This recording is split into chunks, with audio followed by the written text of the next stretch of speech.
BJP এমন একটা party, ওদের তো নেতাজি সুভাষচন্দ্র বোসকে গুন্ডা মনে হয়, ওদের আবার গুন্ডা দমন হয়।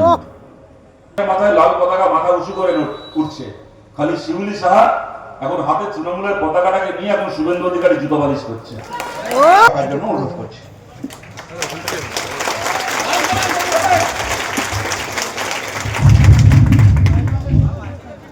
আজকে সবাই সভাপতি আমাদের শ্রদ্ধেয় নেতা তরুণদা, মঞ্চে আছেন বিজয়দা, তাপসদা সহ আমাদের পার্টির নেতৃত্ব, যারা তারা সারাও যারা এখানে আছেন, যারা দূর থেকে আমাদের কথা শুনছেন, আমার গুরুজনেরা, আমার ভাইরা, বোনেরা, বন্ধুরা। আমি সবার আগে আপনাদের কাছে ক্ষমা চেয়ে নিচ্ছি, আমি খুব বেশিক্ষণ আজকে বলতে পারবো না, বলার সুযোগ নেই। তার কারণটা হচ্ছে আমার দাঁতে একটা সমস্যা হয়েছে, আমাকে এক্ষুনি ডাক্তারের কাছে এখান থেকেই যাওয়ার কথা। তো আমি যে কারণে আমার কথা বলতেও খুব অসুবিধা হচ্ছে, কিন্তু যাই হোক, তবু আপনারা এতক্ষণ অপেক্ষা করে রয়েছেন, সুতরাং কিছু না বলে চলে যাওয়ার তো প্রশ্নই উঠছে না। তবে খুব দীর্ঘক্ষণ বলতে পারবো না, তবে নিশ্চয়ই আবার খুব শীঘ্রই আবার দেখা হবে। সবচেয়ে বড় কথা হচ্ছে এখানে খুব দীর্ঘ বক্তৃতা করার কোনো অবকাশও নেই।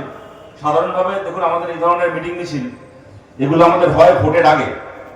ভোটের আগে এরকম মিটিং মিছিল আমাদের মূলত হয়, যদিও এই 10 তারিখ 10ই আগস্ট দিনটা আমাদের কেশপুরে পালিত হয় প্রতি বছর, কমরেড জামশেদ আলী শহীদ দিবস, এবং উনি ছাড়াও আরো 77 জন আমাদের কমরেডকে এই একটা ব্লকে, যাদেরকে আমরা হারিয়েছি মূলত তৃণমূলের গুন্ডা বাহিনীর হাতে, তাদের স্মৃতিতে প্রতি বছর এই দিনটা পালিত হয়। কিন্তু সাধারণভাবে এই ধরনের মিটিং মিছিল আপনারা জানেন যেগুলো ভোটের আগেই বেশি হয়।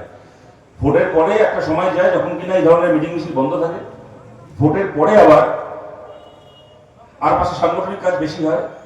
একটা সময়ের পরে আবার যখন পরের ভোট আসে বা বড় কোনো ঘটনা ঘটে, তখন আবার এই আকারে মিটিং মিছিল শুরু হয়। কিন্তু এইবার পরিস্থিতিটা অন্য।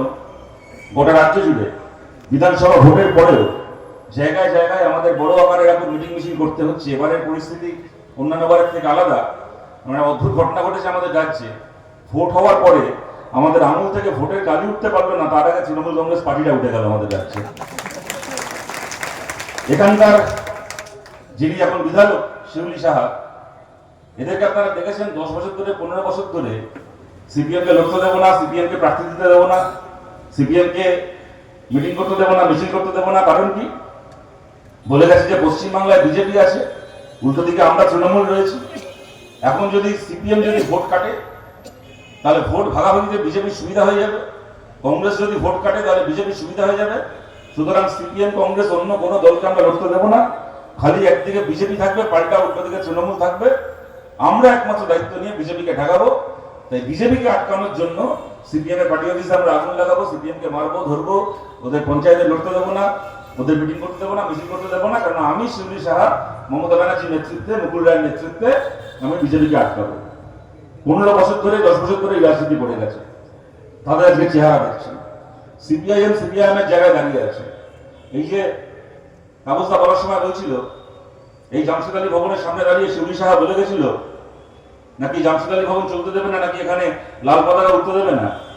জামশেদ আলী ভবনের মাথায় লাল পতাকা মাথা উঁচু করে উঠছে, খালি শিউলি সাহা এখন হাতে তৃণমূলের পতাকাটাকে নিয়ে এখন শুভেন্দু অধিকারী জুতো বালিশ করছে। এই সমস্ত এই শিউলি সাহার মতো এখানকার এমপি দেব থেকে শুরু করে, কাকুরি থেকে শুরু করে, সায়নী ঘোষ থেকে শুরু করে, ববি হাকিম থেকে শুরু করে, একটার পর একটা লাভ করকে, একটার পর একটা হারাম করকে আপনারা দেখছেন। সব কটা বিজেপির পায়ে গিয়ে বিক্রি হয়ে গেছে। আমরা কমিউনিস্ট পার্টি, আমরা ছিলাম, আমরা আছি, আমরা থাকবো, লড়াই থাকবো। ওরা আমাদেরকে কি মেরে, এখন বিজেপির কর্মীদেরকে বলছি, বিজেপির কর্মী বলে খুব কম আছে পশ্চিমবাংলায়, বেশিরভাগই কদিন আগে তৃণমূল করতে এখন বিজেপি হয়েছে। এদেরকে বলছি, অনেক জায়গায় ধমকি চমকি চলছে, ধমকানো চমকানো চলছে, আমাদেরকে মিটিং করতে দেবে না, এই করতে দেবে না, সেই করতে দেবে না। এই মিটিং হওয়ার কথা ছিল সামনের বাস স্ট্যান্ডে, সেই মিটিং এর অনুমতি দেয়নি। আর এইসব করে আমাদেরকে তৃণমূল অনেক আটকানোর চেষ্টা করেছিল। লাভটা কি হলো? আমাদেরকে এইসব করে আটকাবেন? কড়া লোক আছে এখানে বিজেপি তো ভোটে জিতেছে, একটা ধর্মের নামে একটা হাওয়া তুলে তৃণমূলের অত্যাচার, অপশাসন, লোকে মুক্তি চেয়েছিল। বিজেপি ভোটে জিতেছে, বুথে বুথে, এলাকা এলাকায় বিজেপির লোক কটা আছে। আজকে সামনে যে আমাদের যে বড় গাছটা রয়েছে এখানে সামনে আমাদের পার্টি অফিসের দেওয়ালের গায়ে, যদি এই গাছ থেকে কালকে দুটো লম্বা কাপড় ঝুলিয়ে দেওয়া হয়, ঝুলিয়ে দিয়ে বলা হয় যে এই কেশপুর অঞ্চলে আমাদের পার্টির কতজন শহীদের নাম, শহীদ আছে 1, 2, 3, 4 করে আমরা সেই শহীদের নামগুলো লিখছি, আর গোটা কেশপুরে বিজেপির কতজন কর্মী আছে, 1 2 3 4 করে ওরা ওদের কর্মীদের নামগুলো লিখুক। নাম লেখা শেষ হলে দেখবে কেশপুরে বিজেপির অত কর্মী নেই, আমাদের যত শহীদ আছে। একদম লাল ছেলা। এত মারছে, এত রক্তাক্ত হয়ে যখন এখানে সিপিএম শেষ হয়নি, সিপিএম শেষ হবে না। হারার দিন গেছে, এখন আমাদের জেতার দিন এসছে, আমাদের সামনের দিকে এগোনোর দিন এসছে। মিডিয়া, কর্পোরেট মিডিয়া, তারা এখন বিজেপির কোনো দোষ দেখছে না, বিজেপির কোনো ত্রুটি দেখছে না, বিজেপির কোনো অপরাধ নিয়ে খবর হচ্ছে না। খালি দিন রাত শুভেন্দু অধিকারীর পুজো চলছে। কিন্তু আমরা বলছি আপনাদের, কালকে দেখি শুভেন্দু অধিকারী গেছেন, অভয়ার কালকে মৃত্যুদিন ছিল, তার বাড়ির ওখানে গেছে সভা করতে। সেখানে গিয়ে বাইকে বলছে অভয়াকে ভুলিনি, অভয়া ভুলিনি, অভয়া ভুলিনি। আরে দাদা, আমরাও নারদা ভুলিনি, নারদা ভুলিনি, আমরাও নারদা ভুলিনি, আমরাও ভুলিনি। কিরকম ভাবে পশ্চিম মেদিনীপুরে, বাঁকুড়াতে, পুরুলিয়াতে, ঝাড়গ্রামে প্রতিটা পাড়ার মোড়ে আমাদের নাম লেখা কমরেডদের শহীদ বেদি আছে এখন আপনার জন্য। আমরাও ভুলিনি, আমরাও মাওবাদীদেরকে ভুলিনি, আমরাও সেই দিনগুলো ভুলিনি, সে দিনগুলো ভুলবো না। কিন্তু মিডিয়াকে কিনে নিয়েছেন, মিডিয়া দেখাচ্ছে না। তবু আপনাদেরকে বলছে, আপনারা চোখ কান খোলা রাখুন, দেখবেন এই সরকার আসার পরে গত 2.5 মাসে আমাদের কাছে, বামপন্থীদের কাছে তৃণমূল বিক্রি হয়ে গেছে, কিন্তু আমাদের বামপন্থীদের কাছে এই সরকার গত 2.5 মাসে একটার পর একটা গোল খেয়েছে। প্রথমে এরা ঘোষণা করলো, ক্ষমতায় এসে সার্কুলার জারি করলো, সরকারি আধা সরকারি কর্মচারীরা কোন রাজনৈতিক বিষয়ে মতামত দিতে পারবে না, ফেসবুকে, হোয়াটসঅ্যাপে কোথাও কেন্দ্রের সরকারের, রাজ্য সরকারের কোনো সমালোচনা করতে পারবে না। পশ্চিমবাংলার বামপন্থী সরকারি কর্মচারীরা বলল, যদি এই সার্কুলার ফেরত না নিয়েছেন, আমরা পশ্চিমবাংলায় সরকার অচল করে দেবো, সরকার চলতে দেবো না, দেখবো আপনি কি করে সরকার চালান। সার্কুলার জারি করার 24 ঘন্টার মধ্যে শুভেন্দু অধিকারীকে সেই সার্কুলার ফেরত দিতে হলো। প্রথম গোল খেলো ওরা। 2 নম্বর গোল, নিয়ম করলো কি, বলে যোগা দিবস হবে, মোদী এসে রেক্টরে যোগাসন করবে, কলকাতা লাগোয়া সমস্ত সরকারি কর্মচারীদেরকে বাধ্যতামূলক সেখানে গিয়ে মোদীর সঙ্গে যোগাসন করতে হবে। জেলায় জেলায় সরকারি কর্মচারীদেরকে জেলা সদরে গিয়ে সরকারের যোগা দিবসের প্রোগ্রামে বাধ্যতামূলক যোগাসন করতে হবে। তার বিরুদ্ধে মামলা হলো আদালতে, আদালত জবাবদিহি চাইল। বিকাশ ভট্টাচার্য আমাদের পার্টির নেতা মামলা করলেন সরকারি কর্মচারীদের পক্ষে। আদালত সরকারকে ডেকে পাঠালো, শুভেন্দু অধিকারীর সরকার, এদের বাপ ঠাকুর দ্বারা আগে ব্রিটিশের কাছে মুচলেখা দিত, আর নাতি নাতনিরা এখন বিকাশ ভট্টাচার্যের কাছে মুচলেখা দিল। আদালতে গিয়ে মুচলেখা দিয়ে বলে আসলো, আমরা আমাদের সার্কুলার ফেরত দিচ্ছি, কোন সরকারি কর্মচারীকে আমরা বাধ্য করব না। কোন মিডিয়া দেখায়নি, বড় বড় খবরের চ্যানেল, খবরের কাগজ রিপোর্ট ছাপেনি, কিন্তু 2 নম্বর গোল খেলো আমাদের কাছে। বলেছিল স্মার্ট মিটার বাধ্যতামূলক করবে, হঠাৎ ঘোষণা করলো নাকি সরকার নিয়ম আনছে পশ্চিমবাংলায় সমস্ত সরকারি কর্মচারীকে বাধ্যতামূলকভাবে তার বাড়িতে স্মার্ট মিটার বসাতে হবে। আমরা বললাম, আমরা বিক্ষোভে পশ্চিমবাংলা অচল করে দেবো। কদিন পরে দেখি শুভেন্দু অধিকারী বিধানসভায় দাঁড়িয়ে বলছে, স্মার্ট মিটার বসানোর কথা বলা হয়েছিল, সিপিএম বলেছিল ওরা মিটিং মিছিল করবে। আমরা বলছি, আমরা স্মার্ট মিটার বসানো বাধ্যতামূলক করব না। সিপিএম এর হাওয়া বেরিয়ে গেল, বিধানসভায় বলছেন। তো আমরা জিজ্ঞেস করছি, দাদা আপনি প্রথমে বললেন স্মার্ট মিটার বসানো বাধ্যতামূলক হবে, সিপিএম বলল যদি স্মার্ট মিটার বসিয়েছেন বাধ্যতামূলক ভাবে আমরা মিটিং মিছিল করে পশ্চিমবাংলা উত্তাল করে দেব, আপনি বললেন যে না ঠিক আছে তাহলে আমি স্মার্ট মিটার বাধ্যতামূলক করছি না। হাওয়াটা তাহলে কার বেরোলো? হাওয়াটা কার বেরোলো? 3 নম্বর গোল খেলো আমাদের কাছে। 4 নম্বর, আপনারা জানেন গোটা বাংলা জুড়ে বুলডোজার দিয়ে হকা বিচ্ছেদ শুরু করেছিল, লোকের বাড়ি ভাঙা শুরু করেছিল। আমরা রাস্তায় নেমে লড়েছি, আমরা আদালতে লড়েছি, সব জায়গায় উৎসব আটকাতে পেরেছি, এমন নয়, বহু জায়গায় আটকাতে পেরেছি বিক্ষোভ দেখিয়ে, বুলডোজারের সামনে ঢুকে দাঁড়িয়ে। অনেক জায়গায় যেখানে আটকাতে পারিনি আদালতে লড়াই করেছি, উচ্ছেদ আটকেছি। যেখান যেখান থেকে ওরা উচ্ছেদ করে ফেলেছিল আমরা চ্যালেঞ্জ দিয়েছি, প্রত্যেকজনকে আমরা ফিরিয়ে আনবো। সরকারকে ঘোষণা করতে হলো যে দুর্গাপূজা পর্যন্ত পশ্চিমবাংলায় উচ্ছেদ বন্ধ, আর কোথাও আমরা বুলডোজার দিয়ে একটা মানুষকে, একটা দোকানকে ভাঙতে যাবো না, উচ্ছেদ করতে যাবো না। ওরা পিছু হটলো, আমাদের জয় হলো। আমরা দুর্গাপূজাও ঠেকিয়েছি। ঠেকানোটা আমাদের শেষ লক্ষ্য নয়, শেষ লক্ষ্য হকা বিচ্ছেদ বন্ধ করা। যে মানুষ পরিশ্রম করে উপার্জন করছেন, চুরি করছেন না, ডাকাতি করছেন না, পরিশ্রম করে উপার্জন করছেন, তিনি যাতে উপার্জনটা করতে পারেন তার জন্য সেই ব্যবস্থাকে বজায় রাখা আমাদের সেই কাজ। আমাদের সেই চ্যালেঞ্জ আমরা নিয়েছি, সেই কাজ আমরা করে দেখাবো। সরকার হারবে, আমরা জিতবো। বাংলার হকারদের পাশে আর কেউ না থাক, বাংলার হকারদের পাশে লাল ঝান্ডা আছে, হকারদেরকে আমরা রক্ষা করবো। সরকার আমাদের কাছে 4 নম্বর গেছিল। 5 নম্বর আপনারা জানেন, কদিন আগে ঘোষণা হলো পঞ্চায়েত এলাকায়, এই যেখানে আমাদের সভা হচ্ছে, আপনাদের বাড়ি যেখানে, 233 টাকা করে বাড়ির যে ট্যাক্স দিতে হয় পঞ্চায়েত এলাকায়, যার পাকা বাড়ি আছে তাকে, সিদ্ধান্ত নেওয়ার দিকে হচ্ছিল এরা। আপনারা দেখলেন ইতিমধ্যে, সেই নিয়ে খবর হল 233 টাকা বাড়ির ট্যাক্সকে পঞ্চায়েত এলাকায় বাড়ি 1,12,000 টাকা করে দেওয়া হচ্ছে। গোটা রাজ্য জুড়ে আমরা বিক্ষোভের প্রস্তুতি নিলাম। শুভেন্দু অধিকারীর সরকার বাধ্য হলো ওই সার্কুলারকে ফেরত নিতে, বললো আমরা একটা নয়া পয়সা ট্যাক্স বাড়াবো না। ওরা 233 টাকার ট্যাক্সকে 1200 টাকা করছিল, আমরা আবার ওনাকে 233 টাকায় ফেরত আনলাম। কোনো বড় খবরের কাগজ, বড় টিভি চ্যানেল এই নিয়ে আলোচনা করবে না, খবর করবে না, কিন্তু এটা সত্যি পশ্চিমবাংলায়। 6 নম্বর সবচেয়ে বড় কথা, গুন্ডাদমন আইন আনছে। বলে নাকি বিনা বিচারে 1 বছর অব্দি যাকে ওদের গুন্ডা মনে হবে তাদেরকে জেলে আটকে রাখার আইন আনছে। আরে বিজেপি এমন একটা পার্টি, ওদের তো নেতাজি সুভাষচন্দ্র বোসকে গুন্ডা মনে হয়, ওদের আবার গুন্ডা দমন আইন, ওই আইন আনছে। আবার বিধানসভায় দাঁড়িয়ে বললো, যখন কলকাতায় যখন দিল্লির ঘটনা নিয়ে ছাত্ররা বিক্ষোভ দেখালো, কিছু অনভিপ্রেত ঘটনা ঘটলো, কয়েকজনকে গ্রেপ্তার করলো, বিধানসভায় দাঁড়িয়ে শুভেন্দু অধিকারী বললেন পশ্চিমবাংলায় প্রথম কেস হিসেবে গুন্ডা দমন আইন প্রয়োগ করা হচ্ছে, গুন্ডা দমন আইনে এদেরকে গ্রেপ্তার করা হচ্ছে। এদের 3 পুরুষ মনে রাখবে, এদেরকে এমন ভাবে আমি জেলে আটকে রাখবো। সকালবেলা বললো, বিকেলবেলা সবার বেল করিয়ে নিলাম। সকালে বললো বিধানসভায় দাঁড়িয়ে, বিকেলবেলা সবার বেল হয়ে গেল। এবং সেখানেই শেষ নয়, আদালতে মামলা হলো। সব্যসাচী চ্যাটার্জিরা মামলা করলেন, বিকাশ ভট্টাচার্যরা মামলা করলেন। আদালতে পশ্চিমবঙ্গ সরকার দাঁড়িয়ে গান ধরে বলে আসলো, আমাদের এই গুন্ডা দমন আইন আমরা খালি বিধানসভায় পাশ করিয়েছি, কিন্তু রাষ্ট্রপতির কাছ থেকে সই করিয়ে আনতে পারিনি। সেই কারণে পশ্চিমবাংলায় গুন্ডা দমন আইন আদৌ লাগুই করা যায়নি, আমরা লাগুই করতে পারিনি এই আইন। আমরা বলেছিলাম এই আইনকে বাতিল করাবো, আমরা করিয়েছি। আরে শুভেন্দু তো বাচ্চা ছেলে, ওর দাদা মোদি আইন এনেছিল, ইলেকট্রাল বন্ডে পয়সা খাওয়ার আইন। ওর বড়দার আইনকে বাতিল করিয়েছি, ছোট ভাইয়ের আইন আবার কি আইন? আমরা বলেছিলাম বাতিল করাবো, আমরা বাতিল করিয়েছি। তাই আপনাদেরকে বলছি, যত হম্বিতম্বি করবে, বিষয়টা বলার সময় বলছিল, বেশি হম্বিতম্বি করছে, বেশি হাত পা ছুটছে, ওরা ভয় দেখানোর জন্য না, নিজে ভয় পেয়েছে বলে। ওরা 3 মাসের মধ্যে বুঝে গেছে বামপন্থীদের সঙ্গে লড়াই করা কি জিনিস। 3 মাসের মধ্যে 6 বার গোল খেয়েছে আমাদের কাছে। আপনাদের সবাইকে বলছি, এদেরকে হারানো যায়, এদেরকে হারানো সম্ভব। দিল্লিতে ছাত্ররা করে দেখিয়েছে, তার আগে কৃষকেরা করে দেখিয়েছে, সামনের দিনে আমাদেরকেও করে দেখাতে হবে। আমরা আবেদন করছি, যে সমস্ত মানুষ এর আগে বিজেপিকেও ভোট দিয়েছিল, তারা সেই সাধারণ মানুষ সবাই আমাদের শত্রু নন। এরকম মানুষ তিনি তো ভোট দেওয়ার আগে তো আমরা জানতাম না।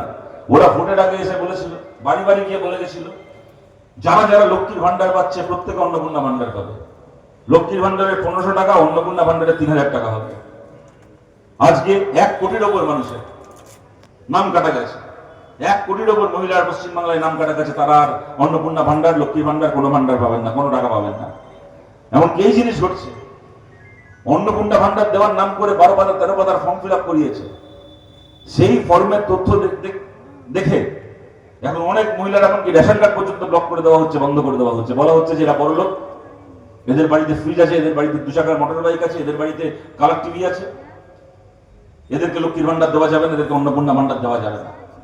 যিনি বিজেপিকে ভোটটা দিয়েছিলেন তিনি তো জেনে দেননি যে এরা ক্ষমতা এসে এই প্রকল্প বন্ধ করে দেবে। আজকে এদের চেহারা দেখছেন।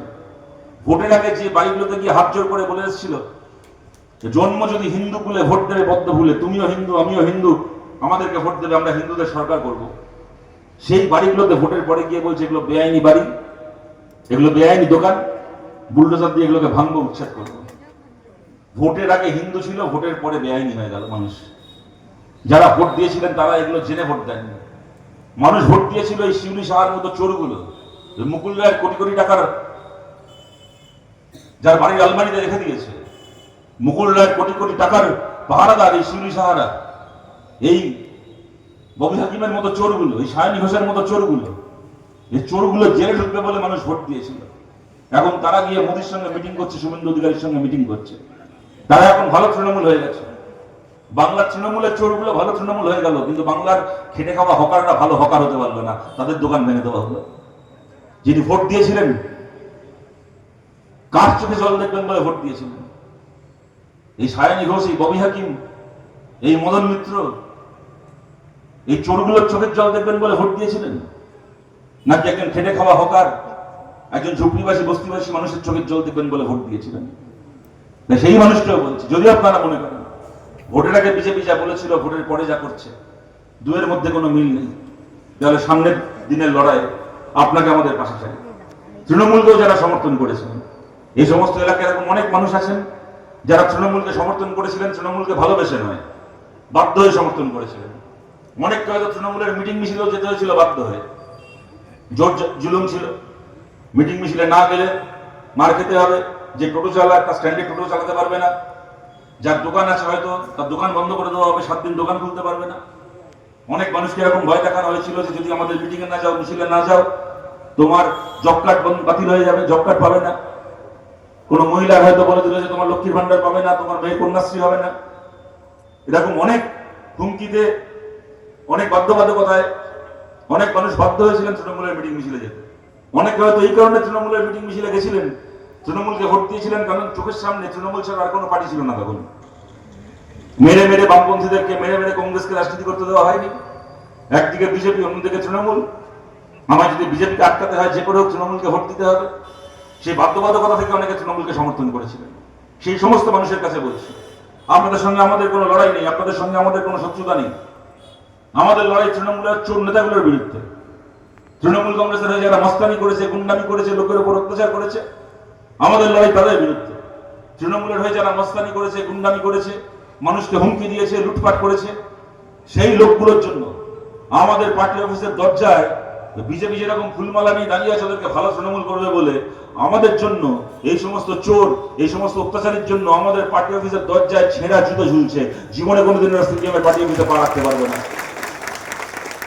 তার বাইরে এরকম কয়েকটা চোর অত্যাচারী তৃণমূল নেতার বাইরে, তৃণমূলেরকে যারা ভোট দিয়েছেন, মিটিং মিছিলে গেছেন যে সাধারণ মানুষ, যারা চুরি করেননি, যারা কারোর উপর অত্যাচার করেননি, যারা মানুষের সঙ্গে খারাপ ব্যবহার করেননি, তাদের কাছে আমরা আবেদন করছি, আপনাদের সঙ্গে আমাদের কোনো লড়াই নেই।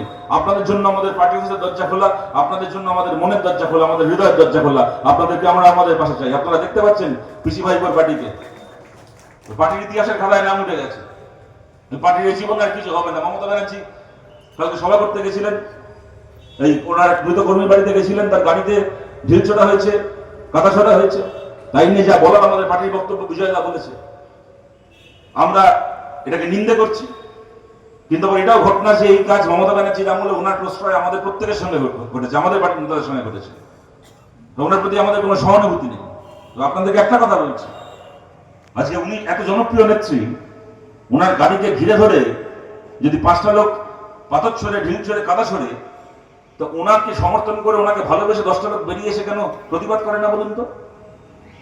ওনার সামনে, ওনার গাড়ির সামনে দাঁড়িয়ে এখন 10 জন বলে না যে মরে যাবো তাও ভালো, কিন্তু আমার নেত্রী মমতা ব্যানার্জি তার গাড়িতে একটা আঁচল লাগতে দেবো না, তার গায়ে একটা আঁচল লাগতে দেবো না? কোথায় থাকে সেই মানুষগুলো?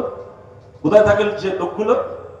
এই আজ থেকে 3 মাস আগে অব্দি আপনি রাজ্যের মুখ্যমন্ত্রী ছিলেন, কাউন্সিলর, পঞ্চায়েত মেম্বার, এমএলএ, মন্ত্রী, এমপি সব আপনার ছিল। আপনি এক একটা বুথে 500 ভোট, 700 ভোট, 800 ভোটে একটা বুথে জিততেন। কোথায় গেল মানুষগুলো? তারা কেন কেউ আপনার জন্য এসে দাঁড়ায় না রাস্তায়? দাঁড়ায় না। তারা এই তাপসিনাকে যখন কদিন আগে মারতে গেছিল, তাপসিনাকে যখন কদিন আগে মেরেছিল, যে ছেলেটাকে আমাদের কর্মীরা তাড়া করে ধরেছে, তাকে ঘাট ধরে পুলিশে দিয়েছে, তাকে আমরা জেল খাটিয়েছি। আমাদের জন্য যদি 5টা লোক এগিয়ে আসতে পারে, মমতা ব্যানার্জি তো আমাদের থেকে অনেক বড় নেত্রী ছিলেন, রাজ্যের মুখ্যমন্ত্রী ছিলেন। ওনার জন্য 5 জন এগিয়ে আসে না কেন? ওনার জন্য 5 জন এগিয়ে আসেন না কেননা ওনার পার্টি বলে কেউ ছিল না, ছিল পুরোটাই পুলিশ। পুলিশের কাঁধে ভর করে পার্টি চালাচ্ছিলেন। এখানে এই এলাকায় কেশপুরে পুলিশকে থানায় বসিয়ে রেখে যদি তৃণমূলের লোকেরা আমাদের সঙ্গে রংবাজি করতে আসতো, আমাদের কমরেডরা বুঝিয়ে দিত ওদেরকে কত ধানে কত চাল। ওদের সেই ক্ষমতা ছিল না। পুলিশকে পাঠিয়ে বাড়ি থেকে প্রার্থীদেরকে হুমকি দিয়ে প্রার্থীপদ প্রত্যাহার করানো হতো, পুলিশ পাঠিয়ে পঞ্চায়েত দখল করা হতো। পুলিশের ভরসায় রাজনীতি করছিলেন। আজকে পুলিশ নেই মানে ওনার পার্টি বলেও কিছু নেই, উনি একা পাগলের মতো ঘুরে বেড়াচ্ছেন। যত দিন যাবে উনি তত একা হবেন, আরো একা হবেন। যত দিন যাবে ওনার নিজের ভাইপো ওনার সঙ্গে থাকবে না, ওনার ছায়া ওনার সঙ্গে থাকবে না। ওনার যা করার ছিল করা হয়ে গেছে, যা দেওয়ার ছিল দেওয়া হয়ে গেছে। সামনের দিনে পশ্চিমবাংলায় দুটো পক্ষ আছে, একদিকে বিজেপি, একদিকে আমরা বামপন্থীরা। আপনাদের সবার কাছে আবেদন করছি, বলুন আপনারা কার পক্ষে? বাম পক্ষে। যদি আপনারা বামপন্থীদের পক্ষে থাকেন, যদি আপনারা বিজেপির বিরুদ্ধে থাকেন, একদিন এর আগে যা হয়েছে হয়েছে, যা লড়াই হয়েছে হয়েছে, যা ঝগড়া হয়েছে হয়েছে। তৃণমূলের এই ক্রিমিনাল, চোর, ডাকাত, গুন্ডা, বদমাইশ ছাড়া সমস্ত সাধারণ তৃণমূল কর্মীদের কাছে আবেদন করছি, আপনারা আমাদের পাশে থাকুন। এই লড়াই আমরা একসঙ্গে লড়বো, এই লড়াই আমরা একসঙ্গে জিতবো। আপনাদের সবার কাছে এই কথা বলে আমি আপনাদের কাছে আবার ক্ষমা চেয়ে নিচ্ছি। আমাকে সত্যি এখন আমার কথা বলতেও অসুবিধা হচ্ছে, বারবার কথা আটকে যাচ্ছে। তাছাড়া আমাকে একটা সময়ের মধ্যে ঢুকতেও হবে ডাক্তারের কাছে, নাহলে এরাও করতে পারবো না। কিন্তু নিশ্চিতভাবে এখানে আবার আসা হবে।